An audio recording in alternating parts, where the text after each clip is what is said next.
to the GAB, brought to you by the Independent Press Award. I'm your hostess, Gabby Olzak. Join me in welcoming Gina Birkemeier, author of Generations Deep, Unmasking Inherited Dysfunction and Trauma to Rewrite Our Stories Through Faith and Therapy. Generations Deep is the winner of the 2022 Independent Press Award for Personal Growth and Self-Help Spiritual. It was ranked #1 on Amazon's new releases in Christian personal growth and number 35 on Amazon's bestsellers list.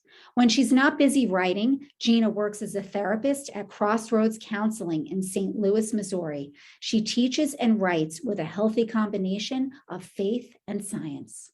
Congratulations, Gina, and welcome to the GAB.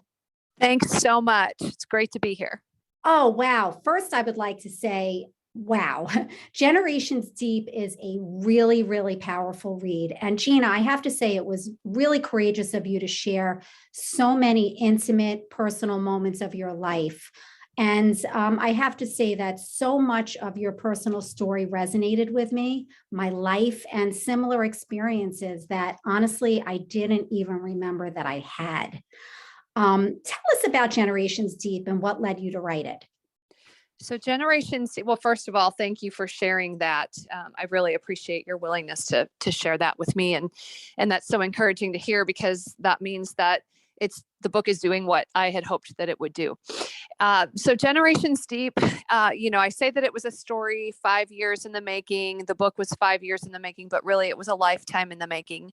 And not just my lifetime, but my family's lifetime. The story takes you from my great-grandparents coming over to this country and some of the dysfunction and trauma that they experienced and how that manifested then in the generations that came after them, through my grandparents to my mother, and then on to me, and how I had even begun to create some of those my own patterns of dysfunction and trauma repeated from the influence of generations before me. And just sort of had to realize, you know what, I have to make a change. I want something different for myself, and I want something different for my children. And so the book takes you through the whole story of how all that happens. And then, because I am a licensed professional therapist, I take you through a lot of the modalities that come along with a healing journey like that. So how did your professional background play a role in the book? And by you personally getting your experiences on paper, did it help you cleanse yourself? Well, I'm fortunate to say that I think a lot of the cleansing had happened before I wrote the book. If I was still in that process of healing, I don't know that I would have written it, because I don't know that it could have become the book that it needed to be. Right. So I really wanted to give the full picture. And what happened in my story is that because I went through, yes, faith played a huge part in my story, and therapy also played a huge part in my story. So once I began to get healthy and break patterns, it was just this natural progression of wanting to pass that healing on. I think that that's just sort of how it goes. Healing is something that we want to pass on. Healed people help to heal people, and free people help to free people. And hurt people hurt people. That's what we hurt people hurt people. Yes. Absolutely. Yes. You reiterate often why it is so important to recognize that a lot of our stories have their roots before we're born, before we even take our first breath, which I wholeheartedly agree with. Mm-hmm. Do you believe this concept holds universally, that it can be passed down through the generations? I do. And here's the tricky part. People will push back on that, because they're like, well, my grandparent was an alcoholic, and my dad was not an alcoholic, and I'm not an alcoholic. And I understand that. And it isn't always so much about an identical pattern repeating. It's about the manifestation of how it plays out in your life. So maybe that isn't an issue. But what if you are codependent, or a chronic people pleaser, or a perfectionist, or a workaholic? What if you're looking for some sort of validation in performance? Because those things can tend to be the way that it plays out in the generations after. And so no matter who we are, the people who raise us, the people that form and inform our ideas of who we are, who other people are, and even who God is, that is going to play down from one generation to the next without intervention. Absolutely. Now, is it possible to break this cycle of negative traits? Because it takes a lot of work. How do we do that? How do we break the cycle and also retain the positive traits? That's a great question. I love the retain the positive traits part too, right? Because we want to recognize everything that has come down through the generations. And that was a big part for me. So I think that, and I will say, first of all, yes, it absolutely is possible. I'm walking, talking, breathing, chatty proof of the fact that that is possible. Absolutely. But I will say that it first requires that willingness to be aware.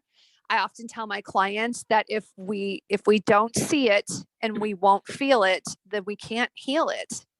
And so in order to transform our pain and not transfer our pain, we have to be able to have a willingness to look at what's not working in life for me. Where are the places where maybe there's some unhelpful and unhealthy behaviors and beliefs going on that are just causing me to not live the life that I want to live?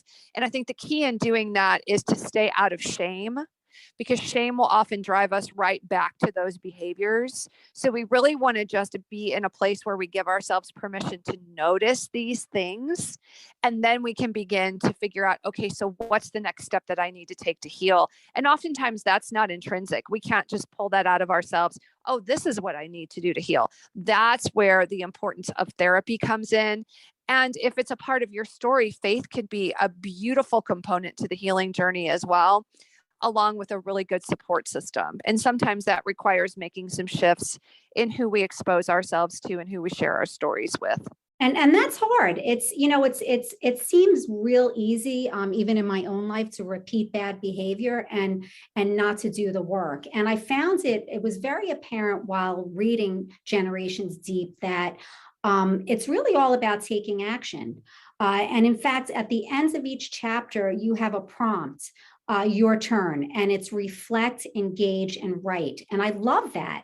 And I also enjoyed the questionnaire at the ends. Why did you decide to add those two prompts?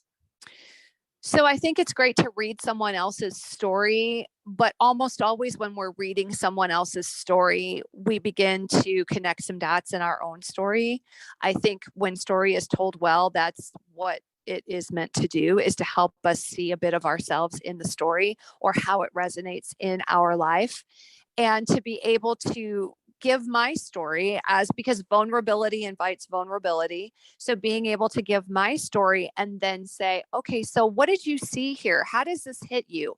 Are you beginning to think about some things from your own life or your own family history? So just making that safe space for somebody to do their own exploration rather than just reading my story without action. And the reason that we did the questionnaire, and I say we because so there are other questionnaires in the book that I did not create, but they are important to consider. But the expanded trauma perspective questionnaire was designed specifically for the book, and it was designed with 60 other trauma informed therapists. And the reason that I chose to do that is because one of the things I see in my clients that I also saw in myself was this sense of invalidation. Like, why can't I just get it together? I didn't have anything that bad happen to me. Why can't I pull myself up by my bootstraps? Why do I keep making these same bad mistakes? And we don't give ourselves permission to see what really has impacted us. So I wanted to expand people's perspective of trauma and help people recognize that it isn't just these big things that we might call a big T trauma that would quote unquote qualify as trauma and give us permission to say, yes, we were wounded, but there are other things that can happen in our life as children that cause that same kind of wounding to us that we need to address later in adult life. And I read in the book that you actually refer to those other, perhaps less significant traumas as little traumas. How can those little traumas that maybe happen in moments that we don't initially recognize, how can they be as impactful as the big traumas? But more importantly, how do we actually differentiate between the two? How do we know what is a little trauma and what is a big trauma? So I would say that for the person experiencing it, it's less about giving them a category and more about looking at impact. And one of the things that's most significant is buffering or corrective experiences.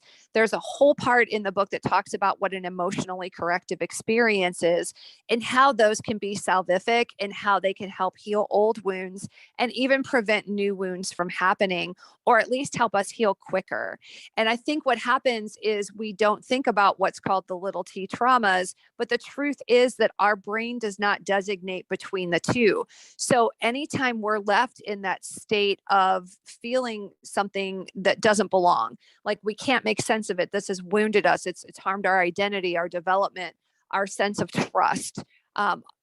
Whenever we have an experience like that, whether it's a big T or a little t trauma, it still has that impact on the brain. And then we have this experience of being able to try to push forward, but it's like carrying this giant boulder behind us.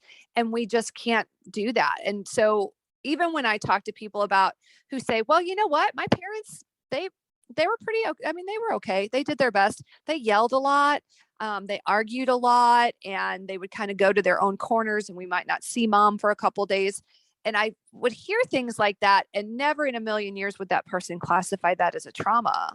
But the reality is that it is a trauma. And the younger we have these experiences, the more traumatic they are, particularly because children can't look at mom and dad and say, wow, something's not right with mom and dad. I hope that they're able to fix that. What a child sees is, wow, something is wrong. It must be me. Because a child is not able to first differentiate themselves from the parents. And second, they're not able to look at this person who's responsible for their emotional regulation, their physical safety, their overall well-being, their nurturing, and say something's wrong with them. Children need to take that control and that responsibility on in the hopes of being able to fix it for their parents. So how would the trauma then change the way we see ourselves once you have actually recognized that this trauma has occurred? Because as you said often in your book, we don't often know that it was a trauma.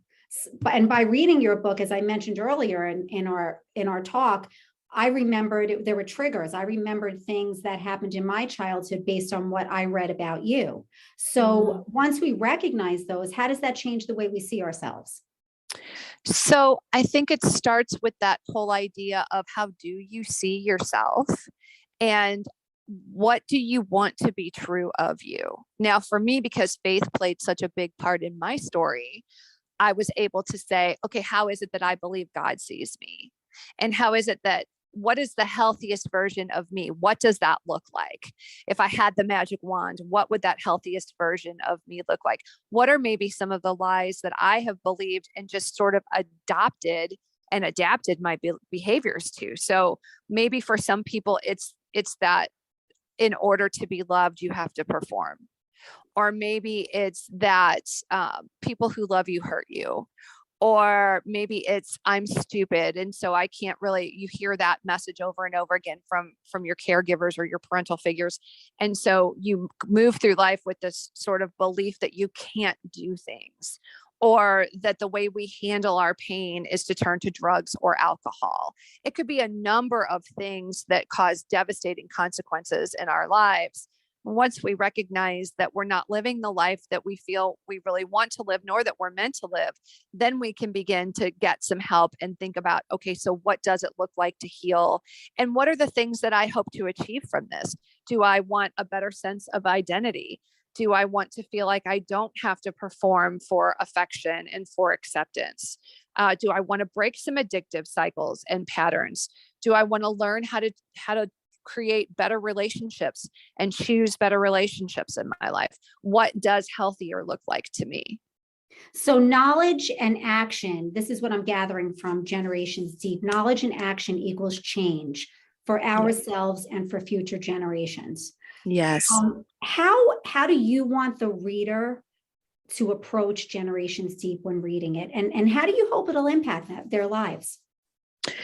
So I hope that the reader will impact it first and foremost with grace for themselves and with patience, because I even say in the book often, this is going to get a little heavy. So if you feel yourself in your body, if you feel that this is getting heavy, I want you to put the book down and I want you to walk away.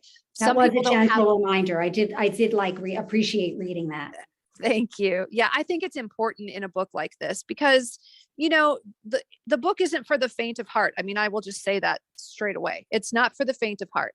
And I think it's pretty impossible to read the book without thinking, if not about your own story, that at a minimum about the stories of people that are close to you. So I think when you come to the book, come to it with an open mind, stay out of judgment for yourself and for others, and come with a willingness to learn something new, and with a willingness to say, I'm going to be willing to look at some things that maybe I've never looked at before. So not bringing a ton of expectation of what you will and won't do, but rather a sense of openness to be prepared to receive whatever it is that you do experience as you're reading the book. And whether it's for you or for others, a couple places where the book is really being well received is in the recovery community. I mean, it's being devoured in the recovery community. Sure. That's very exciting to me. But other places, there are therapists that are using the book to actually help their clients. They're walking through the book during therapy. There are teachers, trauma-informed teachers, who are wanting to understand more about childhood influence and impact and how that plays out maybe in the classroom or some of the behaviors that they see.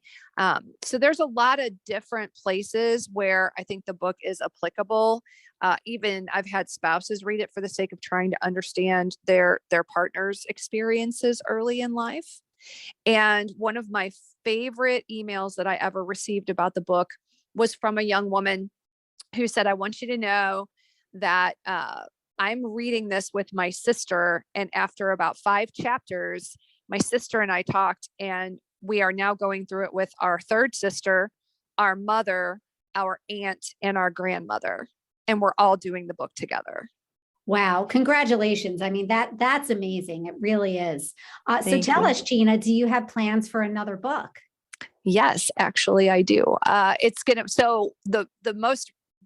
The pressing thing right now in the next couple of weeks is that we're trying to there is a companion journal that is about to drop, and it's a companion to Generation Steep. It has a ton of extras in it from the book, but it also gives you a place to take some of those prompts at the end of some of the chapters and expand upon them.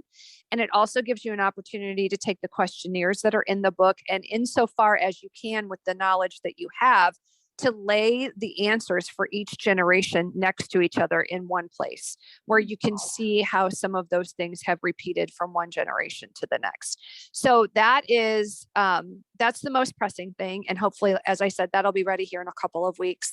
And then I've started work on my dissertation for my PhD, and ideally my dissertation is going to become my next book, which will be titled God and Trauma.